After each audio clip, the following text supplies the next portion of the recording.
మంగళగిరి నియోజకవర్గం ఎర్రబాలెం ఇండస్ట్రియల్ ఏరియాలో భగవాన్ మహావీర్ గోశాల సంస్థ ఆధ్వర్యంలో పునరుద్ధరించిన గోశాలను మంత్రి నారా లోకేష్ ప్రారంభించారు. ఏపీలో ఎప్పుడు జరగని విధంగా మంగళగిరిని అభివృద్ధి చేస్తానని చెప్పారు. నియోజకవర్గాన్ని అన్ని విధాలుగా అభివృద్ధి చేస్తానని మంత్రి నారా లోకేష్ వ్యాఖ్యానించారు. ఆనందంగా ఉంది, ఎందుకంటే ప్రత్యేకంగా మన మంగళగిరికి వచ్చేగల ఆవులన్నీ కూడా వీధుల్లో తిరిగే పరిస్థితి, దానివల్ల ఒక పక్కన ప్రజలు ఇబ్బంది పడతాం కానీ ఇంకో పక్కన ప్రత్యేకంగా రాత్రి అనేక యాక్సిడెంట్లు జరిగినాయి. అందుకే ఇటు పక్క ఈ గోశాల, ఇంకో పక్కన వచ్చేగల ప్రత్యేకంగా లక్ష్మీ నరసింహస్వామి ఆలయం ఆధ్వర్యంలో గోశాల కూడా పునఃప్రారంభిస్తాం కూడా జరిగింది. సో మంగళగిరి నియోజకవర్గ పట్టణం లోపల ఆవులు రోడ్డు పైన తిరగకూడదు అనేది ఒక లక్ష్యంగా పెట్టుకున్నాం. ఎందుకంటే దానివల్ల ప్రజలు అనేక ఇబ్బందులు ఎదుర్కొన్నారు. వాళ్ళు గోశాలలు పెడితే బాగుంటుందనే లక్ష్యంతో మన కూటమి ప్రభుత్వం పనిచేస్తుంది. మంగళగిరి నియోజకవర్గం వచ్చేగల ఆనాడు నేను ప్రజలందరినీ కోరాను, భారీ మెజారిటీ ఇవ్వండి, నాకు మీరు ఎంత ఎక్కువ మెజారిటీ ఇస్తే అంత బలం మంచి పనులు అభివృద్ధి చేసాక నాకు వస్తుందని చెప్పడం జరిగింది. దాంట్లో భాగంగా ఆంధ్ర రాష్ట్ర చరిత్రలో ఎప్పుడు రాని విధంగా మంగళగిరి నియోజకవర్గం మెజారిటీ ఇస్తాం జరిగింది. మొన్న జరిగిన ఎన్నికల్లో హైయెస్ట్ మెజారిటీస్ ఆంధ్ర రాష్ట్ర చరిత్రలో వస్తాం జరిగింది. దాంట్లో మంగళగిరి 3వ స్థానంలో ఉంది. అంటే అటు పక్కన గాజువాక, భీమిలి తర్వాత మంగళగిరిలో పెద్ద ఎత్తున ప్రజలు నన్ను ఆశీర్వదించారు, దీవించారు, గెలిపించారు, నాకు నా గౌరవం నిలబెట్టారు. వాళ్ళకి నేను రుణపడి ఉంటాను. అనేక అభివృద్ధి సంక్షేమ కార్యక్రమాలు కూటమి ప్రభుత్వం ప్రారంభించింది. ఈరోజు నేను గర్వంగా చెప్పగలుగుతాను, దశాబ్దాలకు ఏదైతే ఇంటి పట్టాలు అంటే ఎంక్రోచ్మెంట్ రెగ్యులరైజ్ చేయాలని ప్రజలు మొత్తుకుంటా ఉన్నారు, నిన్న మొదటి పట్టా ఇప్పటంలో జనరేట్ అయింది. ఇప్పటికీ మొదటి విడతలో సుమారుగా 5,000 మందికి ఇల్లు పట్టాలు ఉగాది తర్వాత ఇవ్వాలనే లక్ష్యం పెట్టుకుని మేము పనిచేస్తున్నాం. 2వ విడత ఉంటుంది, 3వ విడత ఉంటుంది. ఆనాడు ప్రజలు చెప్పాను, ప్రత్యేకంగా కాలువలు కానివ్వండి, అటవీ భూముల్లో ఉన్న ఇల్లు కొంచెం సమయం పడుతుంది రెగ్యులరైజ్ చేసేదాకా అని ఆనాడు చెప్పాను. ఈరోజు కేంద్రంలో పెమ్మసాని చంద్రశేఖర్ గారి సహకారంతో రైల్వే మంత్రి గారిని మేము కలిసినప్పుడు రైల్వే భూముల్లో మాకు రెగ్యులరైజ్ చేయాలని మేము కోరినప్పుడు అనుకూలంగా మంత్రి గారు స్పందించారంటే దాని వెనకాల పెమ్మసాని చంద్రశేఖర్ గారి కృషి చాలా ఉంది. ఆయన నవ్వచ్చు ఇప్పుడు, కానీ ఆయన కృషి చాలా ఉంది. అది ప్రజలు దయచేసి గమనించాలి, గుర్తు పెట్టుకోవాలి. అంతేకాదు రైల్ ఓవర్ బ్రిడ్జ్ కూడా, నెడమర్ గేట్ దగ్గర రైల్ ఓవర్ బ్రిడ్జ్ కూడా పెమ్మసాని చంద్రశేఖర్ పర్సనల్ గా తీసుకుని ఫాలో అప్ చేసి అది ఇప్పుడు బోర్డు వరకు తీసుకొచ్చి పనులు కూడా త్వరలో ప్రారంభించబోతున్నాం. అంతేకాకుండా ఈ ఇళ్లు పట్టాలు ఇచ్చేదానికి రీటైనింగ్ వాల్ కట్టాలనేది ప్రజలు మహానాడు ప్రాంతాల్లో వెళ్ళినప్పుడు కోరారు. దానికి నిధులు కేటాయించాం, డిజైన్లు అవుతున్నాయి. ఇప్పుడు దానిపైన రోడ్ కూడా వేద్దాం, అంటే 4 లేన్ రోడ్ వేస్తే ట్రాఫిక్ చాలా ఈజ్ అవుట్ అవుతున్న లక్ష్యంతో మొత్తం డిజైన్ చేస్తున్నాం. దీంతో పాటు ఏదైతే ఆనాడు నేను చెప్పానో పార్కుల అభివృద్ధి కానివ్వండి, చెరువుల అభివృద్ధి కానివ్వండి, శ్మశానాల అభివృద్ధి కానివ్వండి, కమ్యూనిటీ భవనాలు, రైతు బజార్లు, ఇంకో పక్కన social welfare hostel, BC welfare hostel, ప్రభుత్వ పాఠశాలలు, ఇట్లా దాదాపు మీరు చూస్తే 100 అభివృద్ధి కార్యక్రమాలకి కూటమి ప్రభుత్వం శ్రీకారం చుట్టింది. అన్ని డిజైన్లు అయిపోయినాయి, టెండర్ దశకు వచ్చింది. టెండర్లని దేవుడి సహకారంతో ఏప్రిల్ మే మాసంలో పూర్తి చేసి భూగర్భ డ్రైనేజ్ కానివ్వండి, సింహాచలం వరలక్ష్మి నరసింహస్వామి ఆలయంలో శుక్రవారం సింహాద్రి అప్పన్న పెళ్లి చూపులు జరిగాయి. గ్రామదేవత పైడి తల్లమ్మ కుమార్తెతో పూర్ణిమ రోజున నిశ్చితార్థం చేసుకుంటానని పురాణాలు చెబుతున్నాయి. రాబోతుంది శిశిర ఋతువు. నిన్నటి వరకు మనమంతా దుప్పట్లు కప్పుకొని తిరిగాం. ఇవాళ నాతి వాసుదేవ తరుచ్ఛాయ నాతి సీతాన ఘర్మద అని భగవంతుడి దగ్గర ఉంటే అది సమశీతోష్ణమైన స్థితిలో ఉంటుందిట. అందుచేత నిన్నటి వరకు ఉండేటువంటి చలిపోయింది, ఇంకా ఎండ పెద్దగా లేదు. గ్రీష్మ ఋతువు వస్తే కానీ ఎండ రాదు బాగా. అలాంటి ఋతువులో మాఘ పాల్గొన మాసాలు శిశిర ఋతువులో చెట్లు చిగురిస్తాయి. ఈ సమయంలో ఆ చిగురించే సమయంలో భక్తి అంకురం అది కావాలి.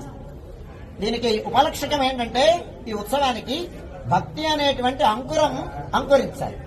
అది అంకురిస్తుంది.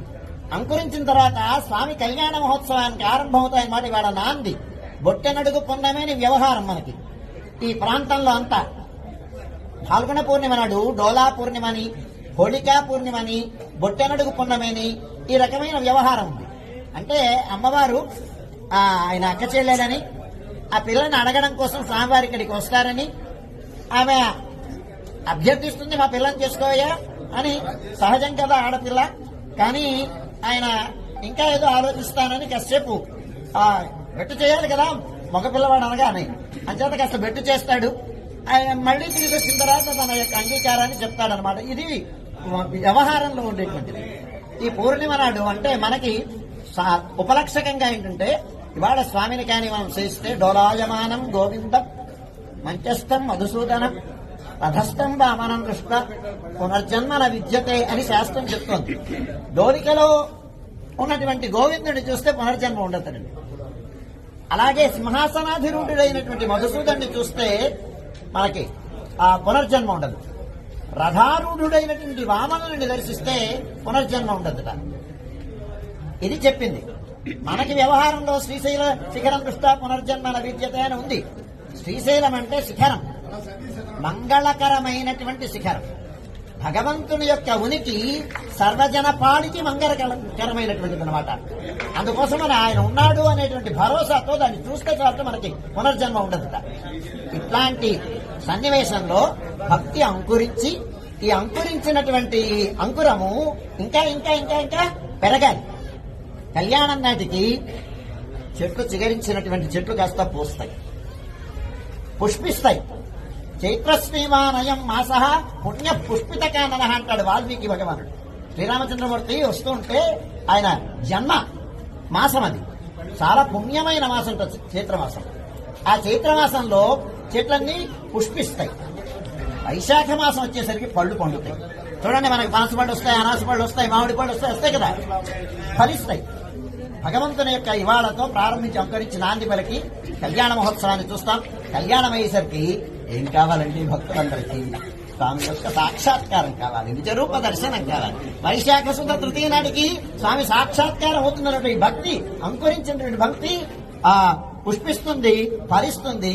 ఫలించి ఆయన పాదాల మూల చేరాలి అనేటువంటిది అది కావాల్సింది. దీనికి అంతటికీ ఇదంతా సంవిధానం అన్నమాట. ఈ సంవిధానంతో వాళ్ళ ప్రారంభించి అక్షయ తృతీయతోటి మన ఉత్సవాలన్నీ పూర్తవుతాయి. అంచేత మనమందరం స్వామి యొక్క ఆయన మీద అచంచలమైనటువంటి భక్తి విశ్వాసాలతో స్వామి మళ్ళీ జన్మ లేకుండా నీ పాదాల మూల నేను, అట్లాంటి స్థానం నాకు కల్పించు స్వామి అని ప్రార్థించాలి. పడివాయికిడందు పొవడవాయి కాన్బేనే అని స్వామి అచేతనమైనటువంటి ఒక గడపగా పుట్టించవయ్యా నన్ను, చాలా వేరే జన్మక్కర్లేదు మనుషుల జన్మ అని మనకి స్వామి చెప్తాడు. ఆయన పురాణాలు చెప్తాయి. యమునా నది సైకతాలలో ఒక ఇసుకరేణువుగా పుట్టించు స్వామి, నీ పాదస్పర్శ లభిస్తుంది. రాష్ట్రంలో రెవెన్యూ వ్యవస్థను జగన్ నాశనం చేశారని హోంమంత్రి అనిత అన్నారు. ఎన్నడూ గ్రామ సభలు నిర్వహించలేదు. బడుగు బలహీన వర్గాలకు మేలు చేస్తామని అసైన్ భూముల్ని 22A నుంచి తొలగించి ప్రీ హోల్డ్ చేస్తానని నమ్మబలికారు. అధ్యక్ష, రాష్ట్ర ప్రభుత్వ నిర్వహణలో రెవెన్యూ రిజిస్ట్రేషన్ స్టాంప్ శాఖది ప్రత్యేక స్థానం. అధ్యక్ష, ఈ శాఖ ఎంతో సమర్థవంతంగా పనిచేస్తే రాష్ట్ర ప్రభుత్వానికి అంత మంచి పేరుతో పాటు ఆదాయం కూడా లభిస్తుంది. అధ్యక్ష, మా అధినేత సీఎం చంద్రబాబు నాయుడు గారు గతంలో రెవెన్యూ శాఖ మంత్రిగా పనిచేసినప్పుడు, ఉమ్మడి రాష్ట్రానికి ముఖ్యమంత్రిగా పనిచేసినప్పుడు, నవ్యాంధ్ర తొలి సారథిగా ప్రభుత్వాన్ని నడిపినప్పుడు రెవెన్యూ శాఖలో అనేక సంస్కరణలు తీసుకొచ్చారు. అధ్యక్ష, రాష్ట్రంలో భూ రికార్డును మొట్టమొదటిసారిగా కంప్యూటరీకరణ చేసింది విజనరీ లీడర్ చంద్రబాబు నాయుడు గారి నాయకత్వంలోనే.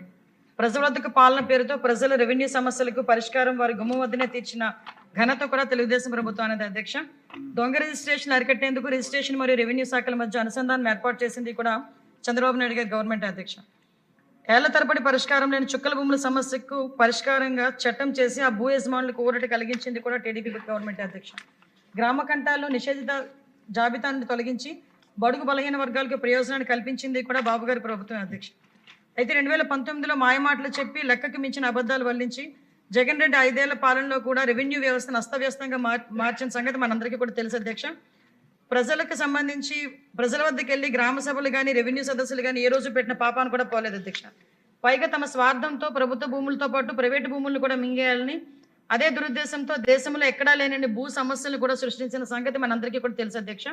బడుగు బలహీన వర్గాలకు మేలు చేస్తున్న మన నెపంతో అధ్యక్ష అసైన్ భూముల్ని 20 TA నుండి తొలగించి ఫ్రీ హోల్డ్ చేస్తామని కూడా చెప్పారు అధ్యక్ష.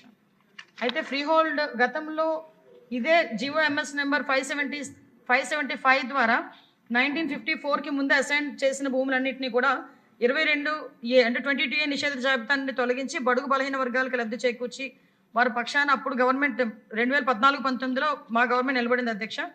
కానీ ఇప్పుడు మేము చేసినప్పుడు చాలా పారదర్శకంగా ఎటువంటి అవినీతికి వివాదాలకు తావు లేకుండా చేశాం అధ్యక్ష. కానీ జగన్మోహన్ రెడ్డి గవర్నమెంట్లో అసైన్ భూముల్ని ఫ్రీ హోల్డ్ అంత అక్రమంగానే సాగిన సంగతి మనందరికీ కూడా తెలుసు అధ్యక్ష. అసైన్ చేసి 20 ఏళ్ళు నిండని భూముల్ని కూడా ఫ్రీ హోల్డ్ చేయటం, ప్రభుత్వ భూముల్ని ఫ్రీ హోల్డ్ చేసి తమ పేరు మీద రాసుకోవటం, ఫ్రీ హోల్డ్ నిర్ణయానికి ముందే అమాయకులను అసైన్లకు ఆశ చూపి కారు చౌకగా ఆ భూముల్ని కొట్టేసిన సంగతి కూడా మనందరికీ కూడా తెలుసు అధ్యక్ష. మా ప్రభుత్వం వచ్చిన తర్వాత ఫ్రీ హోల్డ్ చేసిన భూములు రీవెరిఫికేషన్ చేయించింది అధ్యక్ష. అయితే ఇందులో సుమారుగా 13 లక్షలకు పైగా ఎకరాలని ఫ్రీ హోల్డ్ చేయగా అధ్యక్ష, అందులో దాదాపు 5 లక్షలకు పైగా ఎకరాలు నిబంధనలకు విరుద్ధంగా ఫ్రీ హోల్డ్ చేశారు అధ్యక్ష. అంటే దాదాపు 40% మేరకు అవకతవకలు చోటు చేసుకున్న సంగతి కూడా సభ ముందు పెడుతున్నాం అధ్యక్ష. ఫ్రీ హోల్డ్ చేసిన భూముల్లో జరిగిన రిజిస్ట్రేషన్స్లో కూడా అక్రమాలు చోటు చేసుకున్నాయి అధ్యక్ష.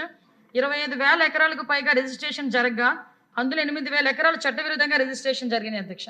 అంటే అధికార బలాన్ని అడ్డు పెట్టుకుని ప్రైవేట్ భూములను కూడా కబ్జాలు పెట్టారు అధ్యక్ష. ప్రభుత్వం మారిన తర్వాత అధ్యక్ష వైసీపీ నేతల బాధితులంతా అధ్యక్ష మా ముందుకు వచ్చి గోడు వెళ్ళబూసుకున్న పరిస్థితి కూడా అధ్యక్ష. మాక్సిమం గ్రీవెన్సెస్ చూస్తే అధ్యక్ష పోలీస్ డిపార్ట్మెంట్కి రెవెన్యూ డిపార్ట్మెంట్కి కలిపి ఉన్నవి 70% భూ వివాదాలు అధ్యక్ష. మాక్సిమం ఎక్కడ ఏ మీటింగ్లోకి వెళ్ళినా రెవెన్యూ డిపార్ట్మెంట్కి పోలీస్ డిపార్ట్మెంట్కి గ్రీవెన్సెస్ ఎక్కువ వస్తున్నాయంటే గత 5 ఏళ్ల పరిపాలన తాలూకా పాపమన్న సంగతి కూడా సభ ద్వారా ప్రజలకు తెలియజెప్పుకోవాల్సిన అవసరం కూడా మా డిపార్ట్మెంట్కి రెవెన్యూ డిపార్ట్మెంట్కి ఉంది కాబట్టి చెప్తున్నాను అధ్యక్ష. ఇది అందుకోసమే ఈ భూ కబ్జాలు అణచివేసేందుకు కబ్జా రాయిలు గుండెల్లో రైలు పరిగెత్తించేలా భూ కబ్జా నిరోధక చట్టాన్ని కూడా తీసుకొస్తున్నాం అధ్యక్ష. లాస్ట్ గవర్నమెంట్లో దానికి సంబంధించి ఒక PD యాక్ట్ని కూడా అసెంబ్లీలో తీర్మానం చేయడం కూడా జరిగింది అధ్యక్ష. అంతకుముందే ఈ భూ యజమానులను భయాందోళనకు గురి చేసిన వారి ఆస్తుల పాలట ప్రమాదంగా మన ల్యాండ్ టైటిలింగ్ యాక్ట్ని కూడా రద్దు చేయడం జరిగింది అధ్యక్ష. కేంద్ర ప్రభుత్వం ఒక మంచి ఉద్దేశంతో నిధులు సమకూర్చి రీసర్వే డిజిటలైజేషన్ చేయమని చెప్తే అధ్యక్ష దాని స్వార్థ ప్రయోజనాలు వాడుకునే పరిస్థితి కూడా లాస్ట్ గవర్నమెంట్లో కనిపించింది అధ్యక్ష. రీసర్వే ప్రాజెక్టు మొత్తాన్ని తప్పులు తడకలుగా మార్చింది. గత ప్రభుత్వ కాలంలో 6,688 గ్రామాల్లో భూములు రీసర్వే పూర్తి చేశారు. దీని మీద కూడా చాలా కంప్లైంట్స్ ఉన్నాయి అధ్యక్ష. భూ యజమానులు అనేక రకాల ఇబ్బందులు ఎదుర్కొన్నారు అధ్యక్ష. అందులో దారుణం ఏంటంటే భూ విస్తీర్ణంలో తప్పులే, సరిహద్దుల్లో తప్పులు, పేర్లు దిద్దుబాటు, భూ వర్గీకరణ సమస్యలపైన భూ యజమానులు చాలా అసంతృప్తి వ్యక్తం చేసిన పరిస్థితి కూడా మీకు తెలుసు అధ్యక్ష. భూ యజమానులు పడుతున్న అనేక రకాల ఇబ్బందులు గ్రహించి ప్రభుత్వం వాటి పరిష్కారానికి రీసర్వే పూర్తయిన గ్రామాల్లో గ్రామ సభలు నిర్వహించింది అధ్యక్ష. ఈ తహసీల్దార్స్, మండల సర్వేయర్స్, గ్రామ సర్వేయర్స్, VROs గ్రామ సభలకు వెళ్లి భూ యజమానుల నుంచి ప్రభుత్వానికి శ్రీవారి ఆశీస్సులు ఉండాలని ఏపీ మంత్రి కొల్లు రవీంద్ర ఆకాంక్షించారు. శుక్రవారం VIP ప్రారంభ విరామ దర్శన సమయంలో ఆయన తిరుమల శ్రీవారిని దర్శించుకున్నారు. తీతిదే అధికారులు ఆయనకు స్వాగతం పలికి దర్శన ఏర్పాట్లు చేశారు.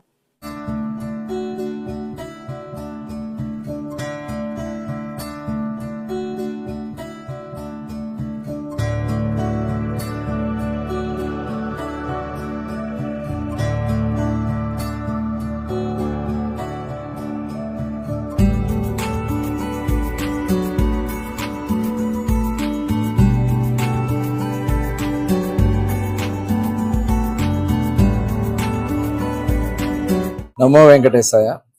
ఈరోజు కలియుగ దైవం శ్రీ వెంకటేశ్వర స్వామి వారి దర్శనం చేసుకోవడం జరిగింది.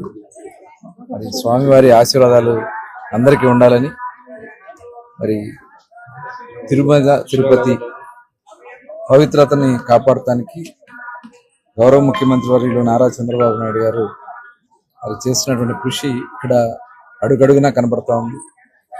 చాలా పవిత్రత, అలాగే ఒక ఆధ్యాత్మికమైనటువంటి ప్రదేశంగా అద్భుతంగా కనబడతా ఉంది.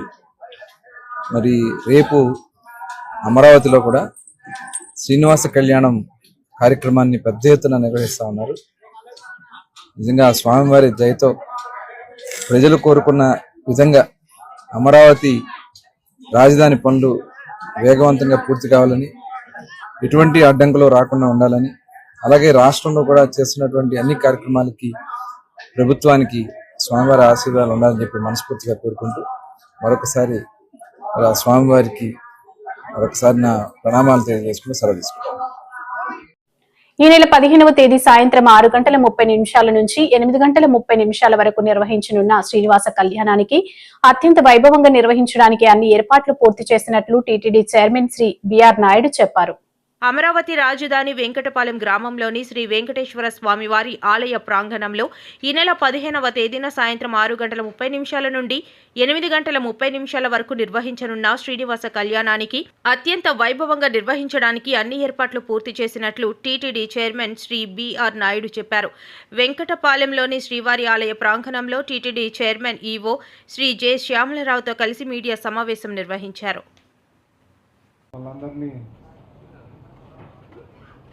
ఆహ్వానించడం జరిగింది. ఇదే కార్యక్రమంలో ముఖ్యమంత్రి గారి ఆకాంక్ష ఏంటంటే అమరావతి పునర్నిర్మాణం జరగబోతుంది. సుమారు 30,000 కోట్లకు పైగా ఫస్ట్ ఫేజ్లో టెండర్ ప్రాసెసింగ్ జరుగుతుంది. ఈ నేపథ్యంలో ముఖ్యమంత్రి ఆలోచన మేరకు ఇక్కడ వెంకటేశ్వర ఆలయంలో శ్రీనివాస కళ్యాణోత్సవం జరిగిన తర్వాత పనులు ప్రారంభించాలని ఆయన ఆలోచన. ఆ దిశగా ముఖ్యమంత్రి గారు టీటీడీని ఆదేశించటం, ఈ కార్యక్రమాలన్నీ కూడా స్వల్ప వ్యవధిలో ఇంత బ్రహ్మాండమైనటువంటి అరేంజ్మెంట్స్ అన్నీ కూడా జరుగుతున్నాయి. మీరు చూసే ఉంటారు. అత్యంత వైభవంగా జరగబోయే కళ్యాణానికి ముఖ్యమంత్రి తరఫున, టీటీడీ బోర్డు తరఫున నా విన్నపం, ప్రతి ఒక్కరూ వచ్చి దీంట్లో భాగస్వామ్యాలు కావాలని, వాళ్ళందరికీ కూడా బ్రహ్మాండమైన ఏర్పాట్లు కూడా జరుగుతూ ఉంది.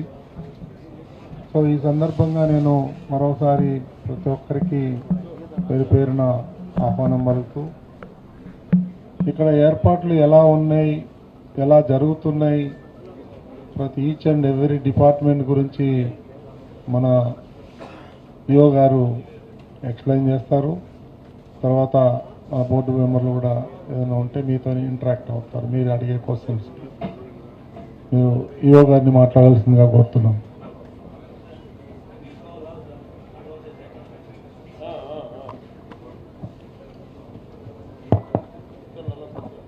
ఓం నమో వెంకటేశాయ. వెంకటపాలెంలోని శ్రీ వెంకటేశ్వర స్వామి ఆలయ ప్రాంగణంలో ఈ నెల 15వ తారీఖున సాయంత్రం 6:30 నుంచి 8:30 వరకు టీటీడీ ఆధ్వర్యంలో శ్రీనివాస కళ్యాణం జరగబోతుంది. దానికి అన్ని రకాల ఏర్పాట్లు కూడా చేస్తున్నాము. టీటీడీ తరపు నుంచి వివిధ ప్రాంతాల్లో లోక కళ్యాణార్థం శ్రీనివాస ఎన్నికల ముందు ఇచ్చిన హామీలను సీఎం చంద్రబాబు గాలికి వదిలేశారని మాజీ మంత్రి తాడిశెట్టి రాజా విమర్శించారు. ఆయన కాకినాడలో మీడియాతో మాట్లాడుతూ సూపర్ 6 అంటూ ఎన్నికల ముందు ఇచ్చిన హామీలను చంద్రబాబు నెరవేర్చలేదని మండిపడ్డారు. ఈరోజు ముఖ్యమంత్రి చంద్రబాబు నాయుడు గారు ఎలక్షన్ ముందు హామీలు ఇచ్చి అమలు చేయనటువంటి విద్యకు సంబంధించి, విద్యార్థులకు సంబంధించి, నిరుద్యోగులకు సంబంధించి సమస్యలపై ఈరోజు కలెక్టర్ గారికి రిప్రజెంటేషన్ ఇవ్వడం జరిగింది. ఈరోజు రాష్ట్ర వ్యాప్తంగా, అదేవిధంగా కాకినాడ జిల్లా వ్యాప్తంగా వేలాది మంది యువకులు, నిరుద్యోగులు ఈ నిరసనలో కూడా పాల్గొనడం జరిగింది. ఆ స్పందన మీరే చూశారు ఏ విధంగా ఉందన్నది. అదేవిధంగా ఖచ్చితంగా ఈ రాష్ట్రంలో విద్యార్థుల్ని, నిరుద్యోగుల్ని అందరినీ కూడా ఆదుకోవాల్సిన అవసరం ఎంతైనా ఉంది. అదేవిధంగా 17 మెడికల్ కాలేజీలు మాజీ ముఖ్యమంత్రి జగన్మోహన్ రెడ్డి గారు ప్రారంభిస్తే అందులో 4 ప్రారంభమయ్యి మిగతా ఇక వివిధ స్థాయిల్లో, వివిధ స్టేజెస్లో కన్స్ట్రక్షన్లో ఉంటే వాటిని కూడా తన మనుషులకి అప్పగించే విధంగా చంద్రబాబు నాయుడు గారు ప్రయత్నాలు చేయడం కూడా మేము తీవ్రంగా వైఎస్ఆర్ కాంగ్రెస్ పార్టీ తరఫున నిరసిస్తున్నాం, ఖండిస్తున్నాం కూడా.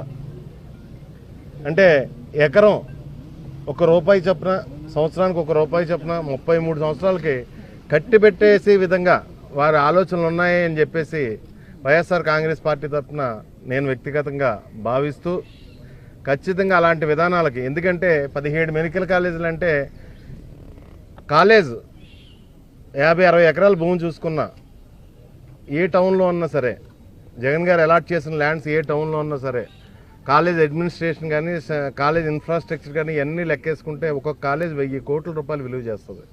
17 మెడికల్ కాలేజీలు అంటే 17,000 కోట్ల రూపాయల ప్రజల ఆస్తి. ఈ ఆస్తిని తన మనుషులకి దత్తం చేసే విధంగా చంద్రబాబు నాయుడు గారి ప్రయత్నాలను కూడా ఖండిస్తూ మరొక్కసారి చెప్తున్నాం, ఈ రాష్ట్రంలో పేద విద్యార్థుల్ని, నిరుద్యోగుల్ని ఖచ్చితంగా ఆదుకోవాలి. ఎందుకంటే ఎంతోమంది పేద విద్యార్థులు చదువుకు దూరం అయిపోయి కూలి పనులకు పోయే పరిస్థితి మనకి ఈ రాష్ట్రంలో చంద్రబాబు నాయుడు గారి ప్రభుత్వం వచ్చిన తర్వాత కనబడుతుంది. ఖచ్చితంగా వారిని ఆదుకోవాలని చెప్పేసి వైఎస్ఆర్ కాంగ్రెస్ పార్టీ తరఫున మేము డిమాండ్ చేస్తాం. ఆవిర్భావ దినోత్సవం అన్నది గ్రామాన్న ప్రతి టౌన్లో కూడా జరిగింది. అదేవిధంగా మా నాయకులందరూ కూడా కాకినాడలో చంద్రశేఖర్ రెడ్డి గారి ఆధ్వర్యంలో ఆవిర్భావ దినోత్సవంలో కాకినాడ టౌన్లో పాల్గొనడం జరిగింది, ఘనంగా చేయడం కూడా జరిగింది. ఈ జిల్లాలో, కాకినాడ జిల్లాలో ప్రతి గ్రామంలోని వైఎస్ఆర్ కాంగ్రెస్ పార్టీ ఆవిర్భావ దినోత్సవం జరుగుతుంది. ఇప్పుడు జగన్ గారు బకాయిలు ఉంచారు అని చెప్పేసి వాళ్ళు అడ్డదిడ్డంగా వాదిస్తున్నారు. మరి 7,000 కోట్లు మూలనిధి ఉంచారు కదా, వాళ్ళు వచ్చిన వెంటనే కట్టేవాళ్ళు కదా.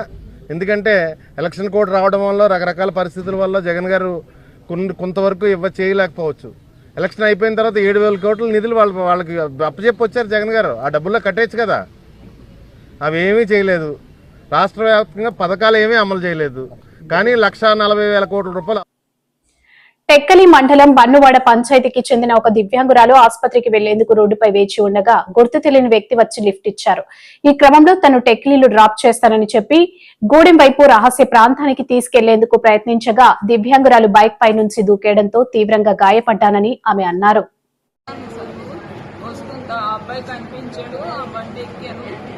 ఎక్కిస్తే ఆపు ఇదోటి ఇక్కడే హాస్పిటల్ ఉంది, ఇక్కడే ఆపండి అంటే లేదమ్మా వేరే సైడ్ నుంచి నీకు తీసుకెళ్తాను, ఎందుకు ఆపుతాను అన్నాడు.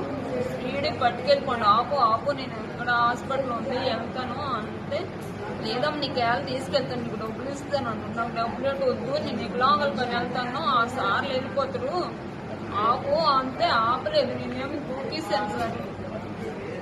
అతని పేరేం లేదు